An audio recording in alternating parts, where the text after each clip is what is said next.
दोस्तों, आज हर कोई अपने सियासी फायदे के लिए बाबा साहेब अम्बेडकर के नाम का इस्तेमाल करता है। हर कोई जय भीम करके खुद को अम्बेडकरवादी साबित करना चाहता है, लेकिन सच्चाई तो यह है दोस्तों, अगर मान्यवर कांशीराम साहब न होते तो यही ब्राह्मणवादी मनुवादी मानसिकता के लोग बाबा साहब को मिटा देते, उनके इतिहास को खत्म कर देते, उनकी विचारधारा समाप्त कर देते। लेकिन धन्य है मान्यवर कांशीराम साहब, जिन्होंने आजीवन संघर्ष किया और दलित शोषित पीड़ित बहुजन समाज में बाबा साहेब अम्बेडकर के विचारों को फैलाया और अपने सच्चे इतिहास से रूबरू कराया। सच्चे मायनों में मान्यवर साहब देश के सर्वोच्च सम्मान के हकदार हैं और उन्हें उनका ये हक मिलकर ही रहेगा। दोस्तों, कांशीराम जी के संघर्ष की बदौलत ही बहुजन समाज के लोग सत्ता में पहुंच रहे हैं। नगीना से सांसद चंद्रशेखर आजाद रावण, जिन्होंने संसद में इस मुद्दे को लेकर आवाज बुलंद की है।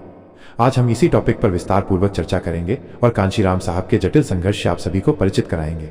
वीडियो में आगे बढ़ने से पहले मैं आपसे कहना चाहूंगा कि अगर आप बाबा साहेब अम्बेडकर के सच्चे अनुयायी हैं तो इस वीडियो को लाइक और हमारे चैनल को सब्सक्राइब अवश्य करें और कमेंट में जय भीम जय कांशीराम जरूर लिखें। सांसद चंद्रशेखर ने मान्यवर कांशीराम साहब को देश का सर्वोच्च सम्मान दिलाने के लिए संसद में जो कुछ भी कहा वो आपको हिलाकर रख देगा।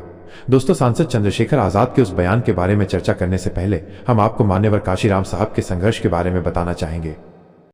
मान्यवर कांशीराम का जीवन एक ऐसी प्रेरक गाथा है जो संघर्ष, दृढ़ता और सामाजिक न्याय के लिए अटूट समर्पण की मिसाल पेश करता है। उनका जन्म 15 मार्च 1934 को पंजाब के रोपड़ जिले के खवासपुर गांव में एक रामदासिया सिख परिवार में हुआ था। ये वो दौर था जब भारत सामाजिक, आर्थिक और राजनीतिक उथल पुथल से गुजर रहा था। कांशीराम का परिवार निम्न मध्यम वर्गीय था और उनके जीवन के प्रारंभिक वर्षों में आर्थिक तंगी और सामाजिक भेदभाव की कड़वी हकीकत उनके सामने थी। लेकिन यही वो मिट्टी थी जिसमें उनके क्रांतिकारी विचारों के बीज अंकुरित हुए। कांशीराम का बचपन सामान्य था, लेकिन उनकी आंखों में सपनों की चमक और मन में कुछ कर गुजरने की ललक थी। उनके पिता श्री हरि सिंह एक साधारण किसान थे जो अपने बच्चों को शिक्षा दिलाने के लिए कड़ा परिश्रम करते थे। कांशीराम की मां श्रीमती बिशन कौर एक सशक्त और प्रेरणादायी महिला थी, जिन्होंने अपने बच्चों में नैतिकता, मेहनत और आत्मसम्मान के मूल्य रोपे। मां के ये संस्कार कांशीराम के जीवन में गहराई तक बसे और उनके व्यक्तित्व को आकार देने में महत्वपूर्ण भूमिका निभाए। कांशीराम की प्रारंभिक शिक्षा गांव के एक छोटे से स्कूल में हुई, जहां संसाधनों की कमी थी, लेकिन उनके मन में ज्ञान की प्यास थी। वो एक मेधावी छात्र थे और उनकी जिज्ञासु प्रवृत्ति ने उन्हें हमेशा नया सीखने के लिए प्रेरित किया। स्कूल में शिक्षकों का उनके प्रति व्यवहार कभी कभी भेदभावपूर्ण होता था, क्योंकि वो एक दलित परिवार से थे। इन अनुभवों ने उनके मन में सामाजिक असमानता के खिलाफ एक गहरा आक्रोश पैदा किया। यह आक्रोश बाद में उनके जीवन के मिशन का आधार बना। उच्च शिक्षा के लिए कांशीराम ने सरकारी कॉलेज रोपड़ में दाखिला लिया और बाद में उन्होंने विज्ञान में स्नातक की डिग्री हासिल की। उनकी बौद्धिक क्षमता और मेहनत ने उन्हें एक सरकारी नौकरी दिलाई। वो पुणे में रक्षा अनुसंधान और विकास संगठन DRDO में एक वैज्ञानिक सहायक के रूप में कार्यरत हुए। ये नौकरी उनके लिए केवल आजीविका का साधन नहीं थी, बल्कि एक ऐसा मंच थी जहां से उन्होंने समाज की गहरी असमानताओं को और करीब से देखा। कार्यस्थल पर होने वाले भेदभाव और दलित कर्मचारियों के साथ होने वाला अन्याय उनके मन को झकझोर गया। ये वो क्षण था जब कांशीराम ने ठान लिया कि वो इस अन्याय के खिलाफ लड़ेंगे। कांशीराम का जीवन इस बात का जीवंत उदाहरण है कि कैसे व्यक्तिगत अनुभव सामाजिक परिवर्तन की नींव रख सकते हैं। एक बार उनके कार्यस्थल पर एक दलित कर्मचारी के साथ हुए अन्याय ने उन्हें गहरे तक प्रभावित किया। ये घटना थी जब एक दलित कर्मचारी को उसका हक देने से इनकार कर दिया गया। इस अन्याय ने कांशीराम के भीतर की चिंगारी को और भड़का दिया। उन्होंने अपनी सुरक्षित सरकारी नौकरी छोड़ दी और पूर्णकालिक रूप से सामाजिक न्याय के लिए काम करने का फैसला किया। यह निर्णय आसान नहीं था। एक ऐसी नौकरी छोड़ना जो आर्थिक स्थिरता और सामाजिक प्रतिष्ठा देती हो, उस दौर में एक बड़ा बलिदान था। लेकिन कांशीराम का दिल उन लाखों लोगों के दर्द से जुड़ा था जो सदियों से हाशिए पर जी रहे थे। इस दौरान कांशीराम ने डॉ. भीमराव अंबेडकर के विचारों का गहन अध्ययन किया। अंबेडकर की किताबें, खासकर एनिहिलेशन ऑफ कास्ट, जाति का विनाश, उनके लिए एक मार्गदर्शक बन गई। अंबेडकर के विचारों ने उन्हें यह समझाया कि दलितों और शोषित वर्गों की मुक्ति केवल सामाजिक सुधारों से नहीं, बल्कि राजनीतिक और आर्थिक सशक्तिकरण से ही संभव है। कांशीराम ने अंबेडकर के इस दर्शन को अपने जीवन का आधार बनाया और इसे और आगे ले गए। उनके प्रारंभिक जीवन का एक और महत्वपूर्ण पहलू था उनकी सादगी और जमीन से जुड़ाव। कांशीराम कभी भी दिखावे या व्यक्तिगत महत्वाकांक्षा के पीछे नहीं भागे। वो साइकिल पर गांव-गांव घूमकर लोगों से मिलते, उनकी समस्याएं सुनते और उन्हें संगठित करने का प्रयास करते। उनकी ये सादगी और समर्पण ही था जिसने उन्हें जन जन का प्रिय बनाया। उनके शब्दों में एक जादू था जो लोगों के दिलों को छूता था। वो कहते थे, शिक्षित बनो, संगठित रहो और संघर्ष करो। ये नारा केवल शब्द नहीं, बल्कि एक जीवन दर्शन था जिसे उन्होंने अपने संघर्षों से सीखा और समाज को सिखाया। कांशीराम का प्रारंभिक जीवन और उनकी शिक्षा केवल डिग्रियों तक सीमित नहीं थी। उनके लिए शिक्षा का अर्थ था समाज की सच्चाई को समझना, अन्याय के खिलाफ आवाज उठाना और शोषित वर्गों को उनके अधिकारों के प्रति जागरूक करना। उनके संघर्षों ने उन्हें यह सिखाया कि बदलाव की शुरुआत अपने भीतर से होती है। यही वो सबक था जिसे उन्होंने अपने जीवन में उतारा और लाखों लोगों को प्रेरित किया। मान्यवर कांशीराम का प्रारंभिक जीवन एक ऐसी कहानी है जो हर उस व्यक्ति को प्रेरित करती है जो अपने सपनों और समाज के लिए कुछ करना चाहता है। उनकी कहानी ये बताती है कि एक साधारण इंसान भी असाधारण बदलाव ला सकता है, बशर्ते उसके इरादे मजबूत हों और मन में समाज के प्रति सच्चा प्रेम हो। कांशीराम का ये प्रारंभिक जीवन न केवल उनकी व्यक्तिगत यात्रा का हिस्सा था, बल्कि उस बड़े आंदोलन की नींव था जिसने भारत के सामाजिक और राजनीतिक परिदृश्य को हमेशा के लिए बदल दिया। मान्यवर कांशीराम जी ने भारत के दलित और बहुजन समाज को उनकी पहचान, सम्मान और शक्ति का एहसास कराया। उनके द्वारा शुरू किया गया दलित बहुजन चेतना का जागरण और संगठन निर्माण का कार्य एक ऐसी क्रांति थी जिसने सदियों से दबाए गए समुदायों को नई उम्मीद और दिशा दी। ये वो दौर था जब समाज का एक बड़ा वर्ग जातिगत भेदभाव और शोषण की बेड़ियों में जकड़ा हुआ था। कांशीराम ने इस अंधेरे में एक मशाल जलाई जिसने लाखों लोगों के दिलों में आत्मसम्मान और एकता की लौ प्रज्वलित की। कांशीराम ने यह समझ लिया था कि दलितों और बहुजनों की मुक्ति केवल व्यक्तिगत प्रयासों से नहीं, बल्कि सामूहिक शक्ति और संगठित प्रयासों से ही संभव है। उन्होंने देखा कि समाज का यह वर्ग न केवल सामाजिक बल्कि आर्थिक और राजनीतिक रूप से भी हाशिए पर था। इस स्थिति को बदलने के लिए उन्होंने अपने जीवन को एक मिशन में बदल दिया। उनका यह विश्वास था कि जब तक दलित और बहुजन समाज अपनी ताकत को नहीं पहचानता, तब तक वो अपने अधिकारों के लिए लड़ नहीं सकता। इस विचार के साथ उन्होंने 1971 में all India backward and minority communities employees federation BAMCEF की स्थापना की। BAMCEF का गठन केवल एक संगठन की शुरुआत नहीं थी, बल्कि ये एक ऐसी चेतना का प्रतीक था जो शोषित वर्गों को उनके हक के लिए जागरूक करने वाली थी। BAMCEF के माध्यम से कांशीराम ने शिक्षित और नौकरी पेशा दलितों और बहुजनों को एक मंच पर लाने का काम किया। उनका मानना था कि समाज के पढ़े लिखे लोग ही बदलाव की अगुवाई कर सकते हैं। वो अक्सर कहते थे, पढ़े लिखे लोग समाज का दिमाग हैं और अगर दिमाग ही सोया रहेगा तो समाज कैसे जागेगा। BAMCEF ने न केवल लोगों को संगठित किया, बल्कि उन्हें सामाजिक जिम्मेदारी का एहसास भी कराया। कांशीराम की सभाओं में एक अनोखा जोश और जुनून होता था। उनकी आवाज में एक ऐसी ताकत थी जो सुनने वालों के मन में गहरे तक उतर जाती थी। वो सभाओं में साइकिल पर आते, सादे कपड़ों में, लेकिन उनके शब्दों में एक ऐसी आग थी जो लोगों के भीतर दबी चिंगारी को भड़का देती थी। 1978 में कांशीराम ने दलित शोषित समाज संघर्ष समिति DS4 की स्थापना की, जिसका उद्देश्य समाज के सभी शोषित वर्गों को एकजुट करना था। DS4 ने न केवल दलितों बल्कि अन्य पिछड़े वर्गों, आदिवासियों और अल्पसंख्यकों को भी एक मंच पर लाने का काम किया। यह संगठन कांशीराम की उस सोच का प्रतीक था जिसमें वह बहुजन शब्द को व्यापक अर्थ देना चाहते थे। उनके लिए बहुजन का मतलब था समाज का वो 85% हिस्सा जो सदियों से शोषण का शिकार रहा है। कांशीराम की यह सोच क्रांतिकारी थी क्योंकि उन्होंने समाज को केवल जाति के आधार पर नहीं, बल्कि शोषण के आधार पर परिभाषित किया। कांशीराम का संगठन निर्माण केवल बैठकों और सभाओं तक सीमित नहीं था। वो गांव-गांव, गली-गली घूमकर लोगों से मिलते, उनकी बात सुनते और उन्हें अपने अधिकारों के लिए लड़ने की प्रेरणा देते। उनकी सभाओं में लोग घंटों उनकी बात सुनते, क्योंकि वो केवल भाषण नहीं देते थे, बल्कि लोगों के दर्द को अपनी आवाज बनाते थे। एक बार एक सभा में उन्होंने कहा, हमें अपनी ताकत को पहचानना होगा। अगर हम एकजुट हो जाएं, तो कोई हमें दबा नहीं सकता। ये शब्द केवल नारा नहीं था, बल्कि एक ऐसी चेतना थी जो लोगों के मन में आत्मविश्वास जगा रही थी। कांशीराम की सबसे बड़ी ताकत थी उनकी सादगी और लोगों से जुड़ाव। वो कभी भी नेतृत्व को सत्ता का साधन नहीं मानते थे। उनके लिए नेतृत्व का मतलब था समाज की सेवा। वो अपने कार्यकर्ताओं को हमेशा यही सिखाते थे कि संगठन का मतलब है समाज को शक्ति देना, न कि व्यक्तिगत लाभ कमाना। उनकी ये सोच BAMCEF और DS4 के हर कार्यकर्ता में बसी थी। उन्होंने कार्यकर्ताओं को न केवल संगठित किया, बल्कि उन्हें यह भी सिखाया कि कैसे अपने समुदाय के लिए बलिदान देना है। कांशीराम की चेतना जागरण की प्रक्रिया में एक और महत्वपूर्ण पहलू था उनकी रणनीति। वो जानते थे कि सामाजिक परिवर्तन के लिए केवल भावनाएं काफी नहीं है, बल्कि एक ठोस रणनीति की जरूरत है। उन्होंने लोगों को यह समझाया कि संगठन ही उनकी सबसे बड़ी ताकत है। उनके इस प्रयास ने दलित और बहुजन समाज में एक नई चेतना पैदा की, जिसने उन्हें यह विश्वास दिलाया कि वो भी समाज में बराबरी का हक रखते हैं। कांशीराम का ये योगदान केवल संगठनों तक सीमित नहीं था। उन्होंने लोगों के मन में यह विश्वास जगाया कि वो बदलाव का हिस्सा बन सकते हैं। उनकी सभाओं में शामिल होने वाले लोग केवल श्रोता नहीं थे, बल्कि वो स्वयं उस क्रांति का हिस्सा बन रहे थे जिसे कांशीराम ने शुरू किया था। उनकी ये यात्रा आसान नहीं थी। उन्हें सामाजिक विरोध, आलोचना और कई बार जान का खतरा भी झेलना पड़ा, लेकिन उनकी नजर हमेशा अपने लक्ष्य पर टिकी रही। मान्यवर कांशीराम का दलित बहुजन चेतना जागरण और संगठन निर्माण का कार्य एक ऐसी मशाल है जिसने अंधेरे में डूबे समाज को रोशनी दिखाई। उनकी ये यात्रा हमें सिखाती है कि सच्चा बदलाव तभी आता है जब लोग एकजुट होकर अपने हक के लिए लड़ते हैं। कांशीराम ने न केवल संगठन बनाए बल्कि एक ऐसी विचारधारा दी जो आज भी लाखों लोगों के लिए प्रेरणा का स्रोत है। मान्यवर कांशीराम का जीवन सामाजिक न्याय के लिए एक अनथक संघर्ष की मिसाल है, लेकिन उनकी लड़ाई केवल सामाजिक भेदभाव तक सीमित नहीं थी। उन्होंने आर्थिक विषमता को समाज की सबसे बड़ी बीमारी माना और इसके खिलाफ एक ऐसी जंग छेड़ी जिसने दलित और बहुजन समाज को न केवल सम्मान बल्कि आर्थिक आत्मनिर्भरता की ओर बढ़ने का रास्ता दिखाया। उनके लिए सामाजिक न्याय का मतलब था हर व्यक्ति को बराबरी का अवसर, और ये बराबरी तब तक अधूरी थी जब तक आर्थिक शोषण की जड़ें खत्म न हों। कांशीराम की ये लड़ाई एक ऐसी मशाल थी जो न केवल उनके समय में बल्कि आज भी समाज के हाशिए पर खड़े लोगों के लिए प्रेरणा का स्रोत है। कांशीराम ने देखा कि भारत का सामाजिक ढांचा न केवल जाति बल्कि आर्थिक असमानता पर भी टिका हुआ है। दलित और बहुजन समुदाय न केवल सामाजिक रूप से दबाए गए थे बल्कि आर्थिक रूप से भी उनका शोषण हो रहा था। खेतों में मजदूरी, छोटे मोटे काम और सामंती व्यवस्था ने इन समुदायों को गरीबी के दलदल में धकेल रखा था। कांशीराम का मानना था कि जब तक इन समुदायों को आर्थिक रूप से सशक्त नहीं किया जाएगा तब तक सामाजिक न्याय एक अधूरा सपना ही रहेगा।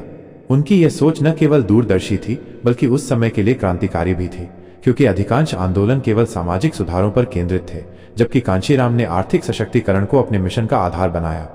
उन्होंने अपने कार्यकर्ताओं और समुदाय को यह समझाया कि आर्थिक स्वतंत्रता ही वो कुंजी है जो सामाजिक बराबरी का ताला खोल सकती है। वो अक्सर कहते थे, जब तक आपके पास आर्थिक शक्ति नहीं होगी आपकी आवाज को कोई नहीं सुनेगा। इस विचार को अमल में लाने के लिए उन्होंने दलित और बहुजन समुदायों को आत्मनिर्भर बनने के लिए प्रेरित किया। उनकी सभाओं में वो लोगों को छोटे छोटे व्यवसाय शुरू करने, सहकारी समितियों के गठन और आर्थिक एकजुटता की बात करते थे। ये केवल सलाह नहीं थी बल्कि एक ऐसा आह्वान था जो लोगों के भीतर आत्मविश्वास जगाता था। कांशीराम की आर्थिक विषमता के खिलाफ लड़ाई का एक महत्वपूर्ण पहलू था उनकी शिक्षा और रोजगार के अवसरों पर जोर देना। वो जानते थे कि शिक्षा और रोजगार ही वो साधन है जो लोगों को गरीबी के चक्र से बाहर निकाल सकते हैं। उन्होंने अपने संगठनों के माध्यम से युवाओं को प्रोत्साहित किया कि वे पढ़ाई करें, नौकरियों में हिस्सेदारी लें और आर्थिक रूप से आत्मनिर्भर बने। उनकी सभाओं में आने वाले लोग केवल उनके भाषणों से प्रेरित नहीं होते थे बल्कि उनकी बातों में वो सच्चाई और दर्द महसूस करते थे जो उनके अपने जीवन से जुड़ा था। एक बार एक सभा में उन्होंने कहा, हमारी गरीबी हमारी कमजोरी नहीं बल्कि हमारी ताकत बन सकती है अगर हम इसे एकजुट होकर लड़ें। ये शब्द लोगों के दिलों में गूंजते थे और उन्हें अपने हक के लिए लड़ने की हिम्मत देते थे। कांशीराम ने सामाजिक न्याय की लड़ाई को आर्थिक सशक्तिकरण के साथ जोड़कर एक नया दृष्टिकोण दिया। उन्होंने दलित और बहुजन समुदायों को यह समझाया कि उनकी मेहनत और श्रम ही समाज की रीढ़ है, फिर भी उन्हें इसका उचित मूल्य नहीं मिलता। उन्होंने लोगों को संगठित होकर अपने श्रम की कीमत मांगने के लिए प्रेरित किया। उनकी ये सोच उस समय के सामंती और पूंजीवादी ढांचे के लिए एक चुनौती थी। वो चाहते थे कि समाज का हर व्यक्ति, चाहे वो मजदूर हो, किसान हो या छोटा व्यवसायी, अपनी मेहनत का पूरा फल पाए। उनके इस मिशन का एक और महत्वपूर्ण पहलू था सामाजिक और आर्थिक शोषण के खिलाफ जागरूकता। कांशीराम ने अपने भाषणों और संगठनों के माध्यम से लोगों को ये बताया कि कैसे ऊंची जातियों और आर्थिक रूप से शक्तिशाली वर्गों ने सदियों से उनके श्रम का शोषण किया है। उनकी ये बातें केवल नारे नहीं थी बल्कि एक ऐसी सच्चाई थी जो लोगों के जीवन से सीधे जुड़ी थी। उनकी सभाओं में लोग अपने दुख दर्द को साझा करते थे और कांशीराम उनकी बातों को सुनकर उन्हें हिम्मत देते थे। उनकी एक क्षमता कि वो हर व्यक्ति के दर्द को अपना समझते थे, उन्हें जन जन का नेता बनाती थी। कांशीराम की आर्थिक विषमता के खिलाफ लड़ाई का एक और पहलू था उनकी नीति, जाति तोड़ो समाज जोड़ो। वो मानते थे कि जातिगत भेदभाव और आर्थिक शोषण एक दूसरे से जुड़े हुए हैं। उन्होंने लोगों को यह समझाया कि जब तक समाज सभी वर्गों को एकजुट नहीं करेगा तब तक आर्थिक बराबरी संभव नहीं है। उनकी ये सोच न केवल दलितों बल्कि अन्य पिछड़े वर्गों और अल्पसंख्यकों के लिए भी एक प्रेरणा थी। उन्होंने समाज के हर वर्ग को यह एहसास दिलाया कि उनकी एकता ही उनकी सबसे बड़ी ताकत है। मान्यवर कांशीराम की आर्थिक विषमता और सामाजिक न्याय की लड़ाई एक ऐसी गाथा है जो हमें सिखाती है कि सच्चा न्याय तभी संभव है जब हर व्यक्ति को उसकी मेहनत का हक मिले। उनकी ये लड़ाई केवल उनके समय तक सीमित नहीं थी बल्कि आज भी वो हमें प्रेरित करती है कि हम अपने अधिकारों के लिए लड़ें और समाज में बराबरी लाने के लिए एकजुट हों। कांशीराम ने न केवल एक आंदोलन शुरू किया बल्कि एक ऐसी विचारधारा दी जो हमें यह सिखाती है कि आर्थिक स्वतंत्रता और सामाजिक न्याय एक दूसरे के पूरक हैं। मान्यवर कांशीराम जी ने भारत के राजनीतिक परिदृश्य को हमेशा के लिए बदल दिया। उनकी सबसे बड़ी उपलब्धि थी बहुजन समाज पार्टी बीएसपी की स्थापना, जो न केवल एक राजनीतिक दल थी बल्कि दलित, बहुजन और शोषित वर्गों की आकांक्षाओं का प्रतीक थी। 14 अप्रैल 1984 को डॉक्टर भीमराव अंबेडकर के जन्मदिन पर कांशीराम ने बीएसपी की नींव रखी। ये वो क्षण था जब उन्होंने न केवल एक पार्टी बनाई बल्कि एक ऐसी राजनीतिक क्रांति की शुरुआत की जिसने हाशिए पर पड़े समुदायों को सत्ता के केंद्र में लाने का सपना देखा। ये एक ऐसा आंदोलन था जो सत्ता को केवल साधन नहीं बल्कि सामाजिक परिवर्तन का हथियार मानता था। बीएसपी की स्थापना कांशीराम के उस विश्वास का परिणाम थी कि सच्चा परिवर्तन तभी संभव है जब शोषित वर्ग स्वयं सत्ता में आए।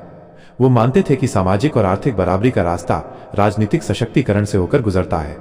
उनके लिए बीएसपी केवल एक पार्टी नहीं थी बल्कि वो मंच थी जहां से दलित, पिछड़े, आदिवासी और अल्पसंख्यक अपनी आवाज को बुलंद कर सकते थे।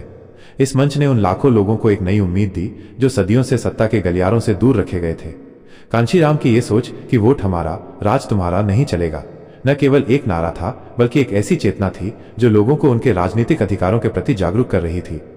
बीएसपी की स्थापना के पीछे कांशीराम का दृढ़ संकल्प और उनकी रणनीतिक दूरदर्शिता थी। उन्होंने देखा कि भारत की राजनीति में अधिकांश दल ऊंची जातियों और आर्थिक रूप से शक्तिशाली वर्गों के हितों को ही बढ़ावा देते थे।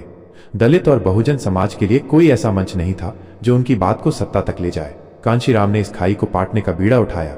उन्होंने बीएसपी को एक ऐसे दल के रूप में गढ़ा जो न केवल चुनाव लड़ता बल्कि समाज के सबसे निचले पायदान पर खड़े लोगों को नेतृत्व करने का मौका देता। उनकी सभाओं में लोग उनकी बात सुनकर मंत्रमुग्ध हो जाते थे, क्योंकि वो केवल वादे नहीं करते थे बल्कि लोगों को उनके अधिकारों के लिए लड़ने की ताकत देते थे। बीएसपी के गठन के बाद कांशीराम ने देश भर में इसे मजबूत करने के लिए अथक परिश्रम किया।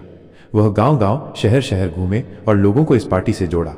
उनकी सादगी और समर्पण ही वो शक्ति थी जिसने बीएसपी को एक राष्ट्रीय आंदोलन का रूप दिया। वो अपने कार्यकर्ताओं को हमेशा ये सिखाते थे कि सत्ता की चाबी वोट में है।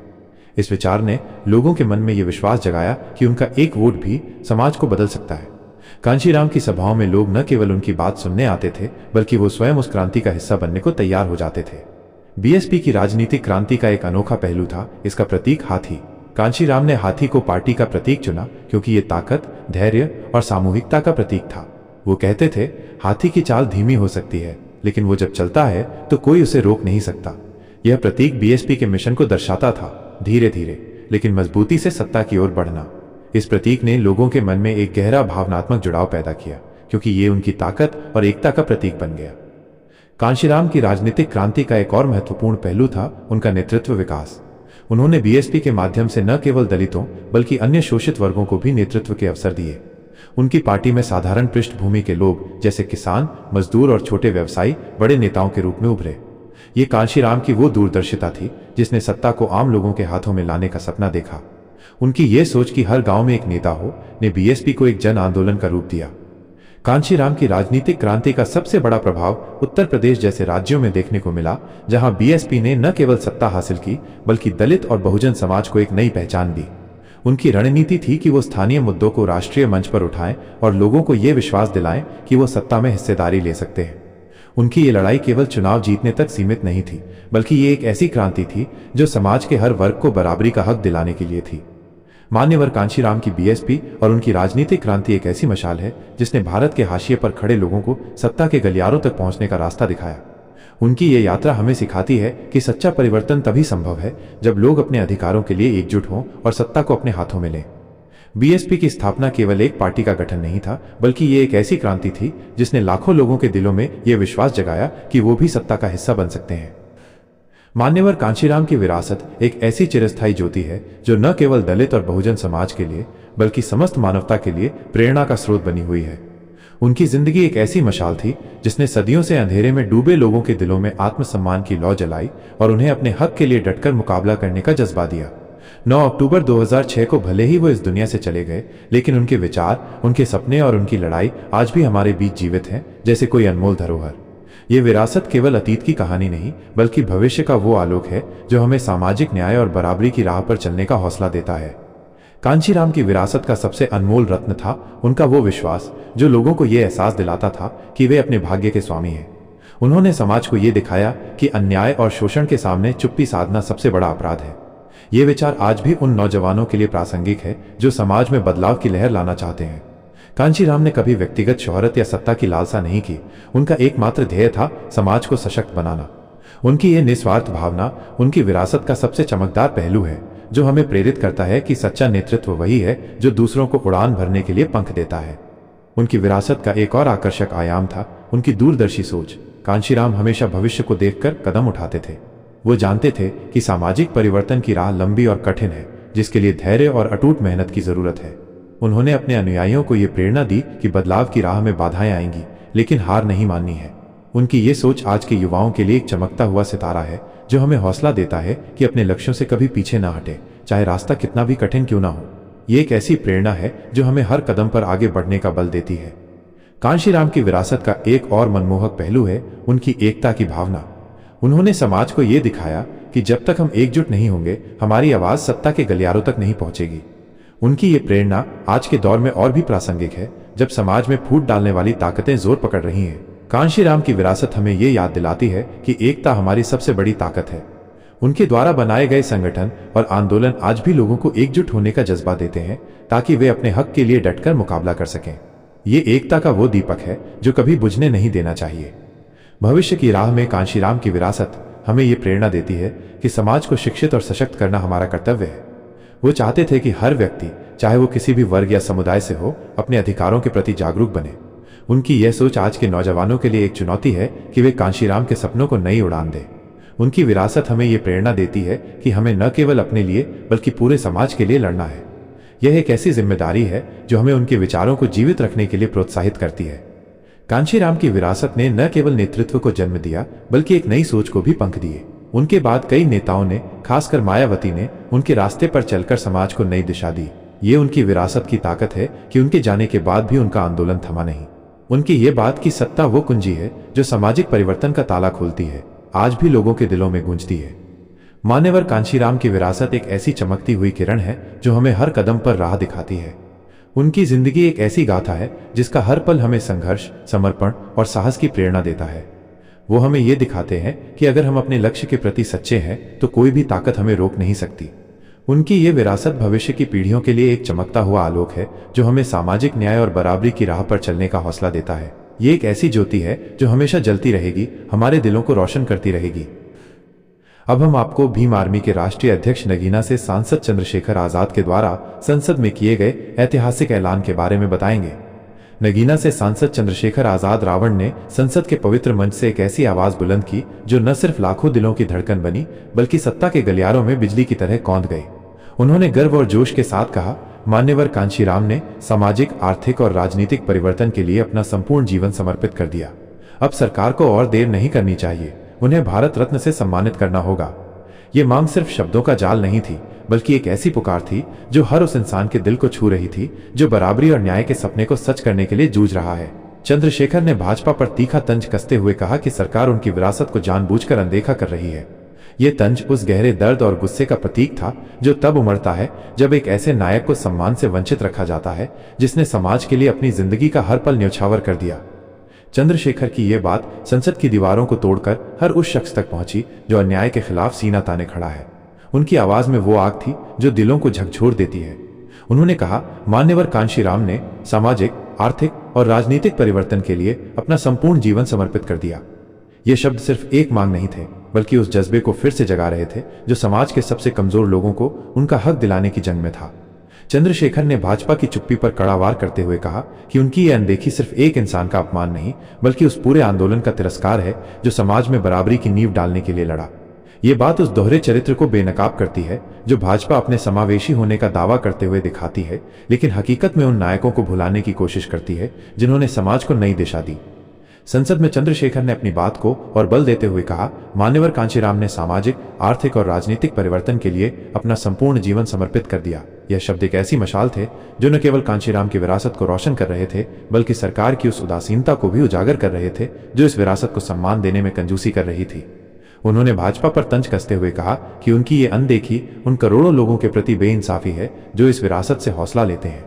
ये तंज एक गहरे सवाल की तरह उभरा कि आखिर सरकार क्यों एक ऐसे शख्स को भारत रत्न जैसे सर्वोच्च सम्मान से वंचित रख रही है जिसने समाज के लिए इतना बड़ा बलिदान दिया। चंद्रशेखर की ये मांग एक ऐसी ललकार थी जो हर उस दिल को छू रही थी जो बराबरी का सपना देखता है।